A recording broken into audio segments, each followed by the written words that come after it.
అందరికీ నమస్కారం. ప్రకృతిలో ఒక అద్భుతమైన లైట్ షో నిరంతరం జరుగుతూనే ఉంటుంది. అదే బయోలుమినెసెన్స్ లేదా జీవసంధీప్తి. అసలు విషయమేంటంటే, ఈ సహజమైన వెలుగును మనం అద్భుతమైన కొత్త టెక్నాలజీల కోసం ఎలా వాడుకుంటున్నామో ఈరోజు మనం చూడబోతున్నాం. సో, మనందరి మదిలో మెదిలే మొదటి ప్రశ్న, అసలు ఈ జీవులు కాంతిని ఎలా సృష్టిస్తాయి? ఈ ఒక్క ప్రశ్నే మన ఈరోజు చర్చకు మూలం. చూడండి, ఈ బయోలుమినెసెన్స్ అనేది ఏదో అరుదైన విషయం కాదు. ముఖ్యంగా లోతైన సముద్రాల్లోకి వెళ్తే ఇది చాలా చాలా సాధారణం. ఓ అంచనా ప్రకారం అక్కడుండే జీవుల్లో దాదాపు 75% తమ సొంత కాంతిని తయారు చేసుకోగలవట. అంటే భూమిమీద మనకు కనిపించే మెనుగురు పురుగుల దగ్గరనుంచి నీటి అడుగున ఉండే జెల్లీఫిష్ల దాకా ఈ కాంతి ప్రపంచం చాలా పెద్దది. ఈరోజు మనం 4 ముఖ్యమైన అంశాల గురించి మాట్లాడుకోబోతున్నాం. ముందుగా ఈ వెలుగుల ప్రపంచంలో ఏ జీవులున్నాయో చూద్దాం. ఆ తర్వాత ఈ వెలుగు వెనుకున్న కెమిస్ట్రీ ఏంటో అర్థం చేసుకుందాం. మూడోది, మానవులుగా మనం ఈ కాంతిని ఎలా వాడుకుంటున్నామో పరిశీలిద్దాం. ఇక చివరగా దీనిలో ఉన్న అవకాశాలేంటి, సవాళ్లేంటి అనేదానిపై ఒక బ్యాలెన్స్డ్ లుక్ వేద్దాం. సరే, మన మొదటి విభాగానికి వచ్చేద్దాం. ప్రకాశించే ప్రపంచం. అసలు ప్రకృతిలో ఈ జీవసందీప్తిని ఏ జీవులు చూపిస్తాయి? అవి అసలెందుకలా చేస్తాయి? ఈ స్లైడ్లో చూస్తే కాంతిని ఉత్పత్తి చేసే జీవుల వైవిధ్యం మనల్ని నిజంగా ఆశ్చర్యపరుస్తుంది. మనందరికీ బాగా తెలిసిన మినుగురు పురుగుల దగ్గర్నుంచి రాత్రిపూట అడవుల్లో మెరిసే కొన్ని రకాల పుట్టగొడుగుల వరకు, ఆ తర్వాత సముద్రంలో ఉండే బ్యాక్టీరియా, జెల్లీఫిష్, స్క్విడ్స్, ఇలా చెప్పుకుంటూ పోతే ఈ లిస్ట్ చాలా పెద్దది. అయితే ఈ కాంతి కేవలం అందం కోసం కాదు, ఇది వాటి మనుగడకు ఓ కీలకమైన సాధనం. ఉదాహరణకి యాంగ్లర్ ఫిష్ లాంటివి తన ఎరను ఆకర్షించడానికి దీన్ని వాడితే, కొన్ని రకాల రొయ్యలు తనను వేటాడేవాళ్లనుంచి తప్పించుకోవడానికి ఒక గ్లోయింగ్ క్లౌడ్ని వదులుతాయి. అంతేకాదు, జతను ఆకర్షించుకోవడానికి, ఒకదానితో ఒకటి మాట్లాడుకోవడానికి కూడా ఈ కాంతిని వాడతాయి. సరే, ఇప్పటిదాకా ఏం చూశాం? ఏవి మెరుస్తాయో, ఎందుకు మెరుస్తాయో చూశాం. ఇప్పుడు అసలు కెమిస్ట్రీలోకి వెళ్దాం. పరమాణు స్థాయిలో ఈ సహజమైన కాంతి ఎలా పుడుతుందో చూస్తే నిజంగా ఆశ్చర్యపోతాం. చాలా సింపుల్గా చెప్పాలంటే, బయోల్యూమినెసెన్స్ అంటే ఒక జీవి తన శరీరంలో జరిగే ఒక రసాయన చర్య ద్వారా కాంతిని సృష్టించడం. ముఖ్యంగా గుర్తుంచుకోవాల్సిన విషయం ఏంటంటే, ఇది వేడిని ఉత్పత్తి చెయ్యదు. అందుకే దీన్ని కోల్డ్ లైట్ అని కూడా అంటారు. ఓకే, ఈ రియాక్షన్ ఎలా జరుగుతుందో చూద్దాం. ఇందులో 2 ముఖ్యమైన ఆటగాళ్లున్నారు. మొదటిది లూసిఫెరిన్, దీన్ని మనం ఇంధనం అంటే ఫ్యూయల్ అనుకోవచ్చు. రెండోది లూసిఫెరేజ్ అనే ఎంజైమ్, ఇది ఒక ఇంజిన్ లాంటిది. సో ఆక్సిజన్ ఉన్నప్పుడు ఈ లూసిఫెరేజ్ అనే ఇంజిన్ లూసిఫెరిన్ అనే ఫ్యూయల్ మీద పనిచేస్తుంది. ఫలితంగా శక్తి కాంతి ఫోటాన్ల రూపంలో విడుదలవుతుంది. చాలా సింపుల్, కానీ ఎంతో అద్భుతమైన ప్రక్రియ. ఇదే జీవరసాయన ప్రక్రియ ఆధునిక మెడికల్ డయాగ్నోస్టిక్స్కి పునాది వేసింది. సరే, ప్రకృతిలో ఈ వెలుగు ఎలా పనిచేస్తుందో చూశాం కదా. ఇప్పుడు మనం, అంటే మానవులం, ఈ సైన్స్ని మన ఆవిష్కరణల కోసం ఎలా వాడుకుంటున్నామో చూద్దాం.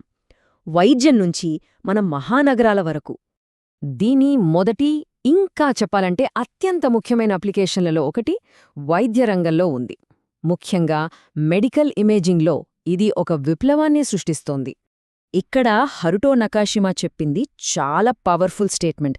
అంటే మనం క్యాన్సర్ కణాల్లోకి ఈ బయోల్యూమినెసెంట్ మార్కర్ను పంపించడం ద్వారా శరీరాన్ని కోయకుండా నాన్ ఇన్వేసివ్గా ఆ క్యాన్సర్ ఎలా పెరుగుతోంది, ఎక్కడికి వ్యాపిస్తోంది అనేదాన్ని రియల్ టైంలో ట్రాక్ చేయొచ్చనమాట.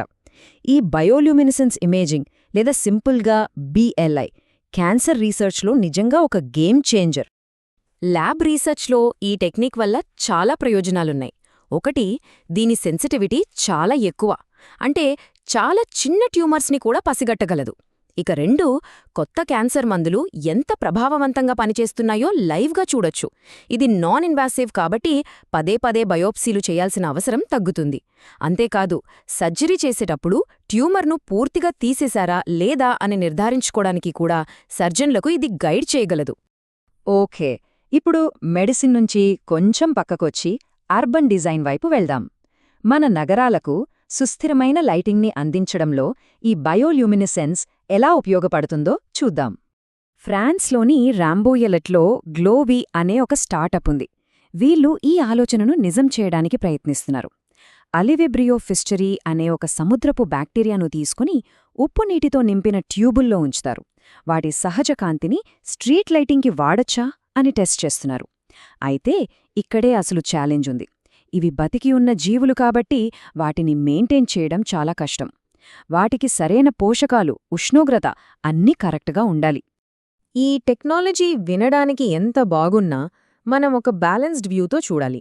ఇందులో ఉన్న ప్రామిస్ ఏంటి, ప్రాబ్లమ్స్ ఏంటి అనేది ఇప్పుడు చర్చిద్దాం. ఒకవైపు చూస్తే దీనికి కరెంట్ అవసరం లేదు, కాబట్టి ఎనర్జీ ఆదా అవుతుంది, లైట్ పొల్యూషన్ కూడా తగ్గుతుంది. ఇదంతా బానే ఉంది. కానీ మరోవైపు చూస్తే ఈ లైట్ల వెల్తురు మన రెగ్యులర్ లైట్లతో పోలిస్తే చాలా తక్కువ. అంటే హై ఇంటెన్సిటీ ఏరియాలకు ఇది సరిపోదు. అన్నిటికన్నా ముఖ్యంగా ఈ జీవులను బతికించుకోడానికి కాన్స్టెంట్ మెయింటెనెన్స్ అవసరం. సో ఇక్కడే మన ఆవిష్కరణకు జీవశాస్త్ర పరిమితులకు మధ్య ఉన్న గీత స్పష్టంగా కనిపిస్తుంది. ఇక్కడే ఒక చాలా ముఖ్యమైన ప్రశ్న వస్తోంది. ఈ టెక్నాలజీలో ముఖ్యంగా మెడికల్, పబ్లిక్ అప్లికేషన్స్లో మనం తరచుగా జన్యుపరంగా మార్పు చేసిన జీవులను అంటే జిఎంఓలను వాడుతున్నాం. మరి దీనివల్ల వచ్చే నైతిక సమస్యలేంటి? జన్యుపరంగా మార్పు చేసిన బ్యాక్టీరియాని మనం వీధి దీపాల్లో వాడినప్పుడు అవి అనుకోకుండా పర్యావరణంలోకి లీక్ అయితే ఏం జరుగుతుంది? అవి మన లోకల్ ఎకోసిస్టమ్స్పై ఎలాంటి ప్రభావం చూపుతాయో మనకు తెలీదు. ఇది ఒక ఊహించని పరిణామాలకు దారితీయొచ్చు. అందుకే మనం ఈ టెక్నాలజీని ముందుకు తీసుకెళ్లే ముందు ఈ రిస్క్లను చాలా జాగ్రత్తగా అంచనా వెయ్యాలి. ముగింపుగా చెప్పాలంటే, బయోలుమినెసెన్స్ అనేది ప్రకృతి మనకిచ్చిన ఒక అద్భుతమైన స్పార్క్. క్యాన్సర్తో పోరాడటం నుంచి మన నగరాలకు వెలుగునివ్వడం వరకు దీని సామర్థ్యం చాలా పెద్దది. కానీ ఈ శక్తివంతమైన వెలుగును మనం ఎలా తీర్చిదిద్దుతామనేది పూర్తిగా మన ఆవిష్కరణ, మన జ్ఞానం, అన్నిటికన్నా ముఖ్యంగా మన బాధ్యతపైనే ఆధారపడి ఉంటుంది.